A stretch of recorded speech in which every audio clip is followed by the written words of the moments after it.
रुपए में क्या मिलता है? टॉफी? बस मोदी राज में 1 रुपए में मिलता है 1050 एकड़ जमीन और 10 लाख पेड़। लेकिन अगर आपका नाम गौतम अडानी हो तो ये ऑफर सिर्फ मोदी जी के परम मित्र गौतम अडानी के लिए है। अब देखिए, पहले सरकार ने ऐलान किया बिहार में बिजली प्लांट हम खुद लगाएंगे, बजट में भी घोषणा हुई, लेकिन कुछ ही महीने में खेल बदल गया। 21,400 करोड़ का प्रोजेक्ट, 1050 एकड़ जमीन और 10 लाख पेड़, सब मोदी जी ने परम मित्र अडानी को, वो भी 1 रुपये सालाना में 33 साल के लिए सौंप दिया।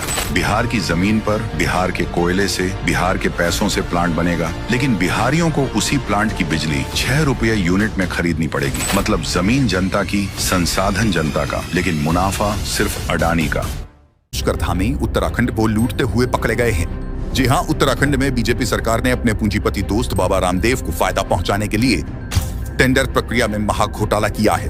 यहां बीजेपी सरकार ने अपने पूंजीपति दोस्त को टेंडर दिलाने के लिए 142 एकड़ में फैली मसूरी के जॉर्ज एवरेस्ट स्टेट नाम के टूरिस्ट स्पॉट की टेंडर प्रक्रिया में नियमों की खूब धज्जियां उड़ाई।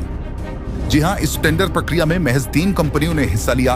कमाल की बात यह है कि कागजों में अलग अलग दिखाई गई इन तीनों कंपनियों की लगाम बाबा रामदेव के सहयोगी आचार्य बालकृष्ण के हाथ में है।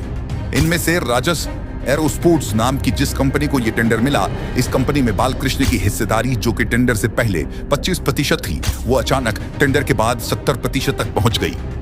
यही नहीं, हेलीपैड, कैफे, वुडन हट जैसी तमाम सुविधाओं से लैस 142 एकड़ में फैली इस इतनी बड़ी जगह का टेंडर महज 1 करोड़ सालाना किराए पर उठाया गया है। क्या बीजेपी सरकार को नहीं पता था कि तीनों कंपनियों का कंट्रोल एक ही व्यक्ति के हाथ में है?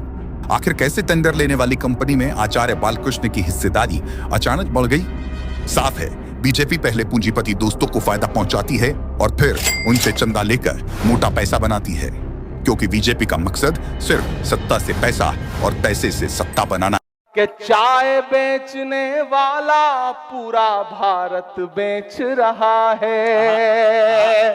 सच बोल रहा हूं मैं कि चाय बेचने वाला पूरा भारत बेच रहा है। इसी काम में हासिल उसे महारत बेच रहा है। कि रेल बिक गई, तेल बिक गया, बिका हवाई अड्डा। रेल बिक गई, तेल बिक गया, बिका हवाई अड्डा। सब कुछ बिकता देख के खुश हैं अपने जेपी नड्डा। कि जनता महंगाई की मारी करती हाहाकार।